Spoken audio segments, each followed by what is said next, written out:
Senator Hawley. Thank you, Madam Chair. Thanks to all of the witnesses for being here. Ms. Nori, Mr. Puerta, I want to particularly thank you and thank other parents who I think are in the room today. You've highlighted the true crisis that we're facing. You know, my home state of Missouri in 2022 alone, child fatalities from fentanyl doubled just in 2022. Deaths for children under the age of 5 increased by more than 500% in my state, and fentanyl is our leading cause of death now in the state of Missouri.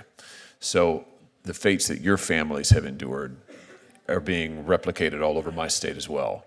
And that's really a wake-up call, I think, for this body to do something.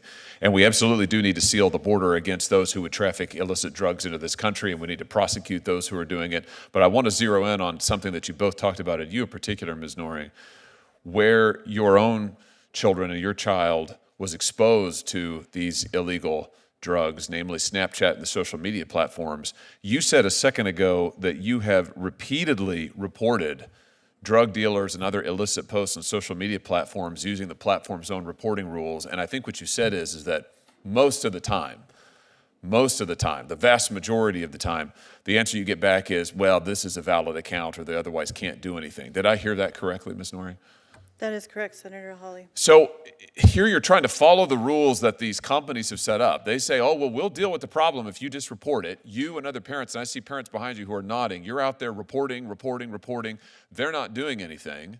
And I noticed that you also, I've read your written testimony, you had a meeting with Snapchat executives. I think you were there for that too, Mr. Porter, in the spring of 2021. That's correct. And they told you, just walk us through that, Ms. Noring, if you would. You reported to them what was going on their own platform, and they told you what exactly? The first three things out of their mouth was, we had no idea this was happening on our platform.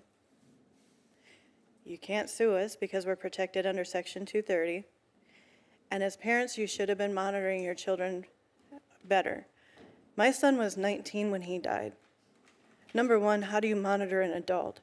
Number two, how do you monitor a child on an app in which the whole allure to these kids is the fact that the messages disappear? And that was something that I brought up to their attention, and they really had no response. They don't care. They don't care, and I think it's interesting they pointed out to you that you can't sue them. Mm-hmm. What do you think one of the reasons is that they don't really change? I mean, here you are, you're meeting with them, you're reporting these incidents, you're reporting this illicit activity on their platform. They're not doing anything about it. I mean, do you speculate, do you have a guess as to why they don't really ever change their behavior?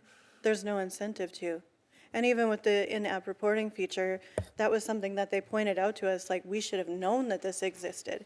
We had no idea that existed, but I can tell you in the weeks and the months and the years after my son passed, multiple teens in our town reported the dealers that allegedly harmed my son.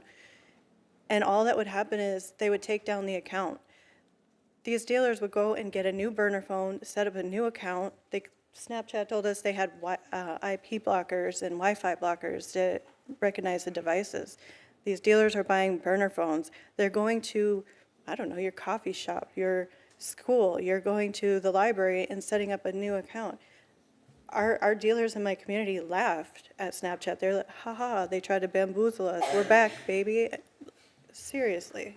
I want to just highlight what you just said, because I think I want everybody who's watching this, and I want every member of this committee and every member of the Senate to understand what you just said, which is that the social media platforms don't change because they don't have any incentive, which is a very polite way of saying there's no hammer on these people.